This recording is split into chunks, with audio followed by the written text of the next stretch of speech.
명태균 씨에 이어 건진법사 관련 의혹이 갈수록 커지고 있습니다.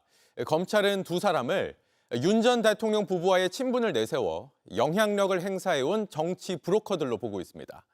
특히 건진법사와 관련해서 밝혀져야 할 것들이 많은데 선거철 전후로 건진법사의 아내 계좌에서 6억 원 넘는 돈이 입금되기도 했습니다. 먼저 김영민 기자입니다. 2018년 1월 경북 영천시장 예비후보자는 건진법사 법당을 찾았습니다. 당시 자유한국당 공천을 청탁하기 위해서 1억 원을 건넸습니다. 비슷한 시기 건진법사 부인 계좌에는 수표와 현금으로 모두 6억 4천만 원이 입금됐습니다. 거액이 입금된 기간은 2017년 7월부터 지방선거가 있었던 2018년까지입니다. 한 번에 1억 6천만 원짜리 수표가 입금되기도 했습니다. 당시 건진법사 부인은 별다른 직업이 없었습니다. 건진법사는 이 돈이 모두 기도비라고 설명했습니다. 윤석열 정부가 들어선 직후 열린 2022년 지방선거. 이 선거를 앞두고 공천을 청탁하는 예비후보자들 이력서와 명함도 건진법사 휴대전화에 남아 있습니다. 특히 한 정치 브로커는 3명이 당선됐다며 문자 메시지를 보냈습니다. 고모님의 보살핌으로 2명도 당선됐다며 감사 인사를 했습니다. 나머지 1명도 당선됐고 경기도가 아쉽다고도 썼습니다. 건진법사는 윤핵관으로 분류되는 윤한홍 의원 등에게 후보자를 추천하는 문자 메시지를 보냈습니다. 수사 과정에서 검찰이 이에 대해 묻자 건진법사는 이게 무슨 공천 부탁이냐, 좋은 사람 있으면 추천하는 것이다라고 답했습니다. 검찰은 기도비라고 주장하는 돈이 대가성 있는 정치자금 등으로 보고 윤 전 대통령이 당선된 이후인 2022년 공천 개입 의혹까지 수사를 확대하고 있습니다. JTBC 김영민입니다. 저희가 단독 보도한 통일교 측이 김건희 여사 선물이라며 건넨 6천만 원대 다이아몬드 목걸이. 이 보도 이후 건진법사 전성배 씨를 둘러싼 의혹이 게이트 수준으로 커지고 있습니다. 전 씨의 은신처에선 5천만 원 뭉칫돈도 발견된 걸로 알려졌는데 이게 저희가 확인한 그 5천만 원, 이른바 관봉권의 사진입니다. 보시는 것처럼 한국은행이 금융기관에 보낼 때 밀봉한 상태 그대로로 발권 담당자부터 발권 날짜와 시간까지 전부 나와 있습니다. 과거 이명박 정부 시절 폭로됐던 국정원의 특활비와도 흡사한 모습인데 한국은행 관계자는 저희 질의에 이런 관봉권이 개인에게 가는 일은 없다고 했습니다. 게다가 이 발권 날짜는 마침 윤석열 정부 출범 사흘 뒤, 그러니까 새 정부의 힘이 가장 강력할 때였습니다. 첫 소식 정혜성 기자입니다. 검찰이 건진법사의 강남 양재동 은신처를 압수수색한 건 지난해 12월입니다. 은신처에선 현금 1억 6,500만 원이 나왔습니다. 5만 원짜리로 3,300명입니다. 특히 이 중 검찰이 주목하는 건 5천만 원의 한국은행 관봉입니다. 비닐로 완전히 밀봉된 신권이었습니다. 기기 번호, 담당자, 책임자, 일련 번호 등이 보입니다. 윤석열 전 대통령 취임 3일 후인 2022년 5월 13일 날짜와 함께 심지어 시간도 적혀 있습니다. 검찰은 밀봉 시점이 기재돼 있어서 그 즈음 받은 것 같은데 누구한테 받은 것인지 물었습니다.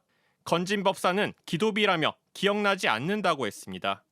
검찰은 형태가 특이하고 은행 지점에선 이와 같은 형태로는 유통되지 않는다며 압박했습니다. 건진법사는 사람들이 뭉텅이 돈으로 갖다 주면 그냥 쌀통에 집어넣어서 기억나지 않는다고 답했습니다. 하지만 한국은행 관계자는 JTBC에 이렇게 큰 금액이 밀봉된 상태로 개인에게 가는 일은 없다고 했습니다. 밀봉에서 우리는 개인한테 주는 건 절대 없죠. 밀봉에서 주는 거는 금융기관에밖에 없어. BBVIP가 아니면 은행 그 직면에 그렇게 주기 쉽지 않을 거예요. 이런 한국은행 관봉은 정권마다 문제가 됐습니다. 2012년 이명박 정부 국무총리실에 민간인 불법 사찰 증거인멸 의혹을 폭로한 장진수 주무관. 자신에게 입막음용으로 전달했다는 5천만 원 관봉 사진을 공개했습니다.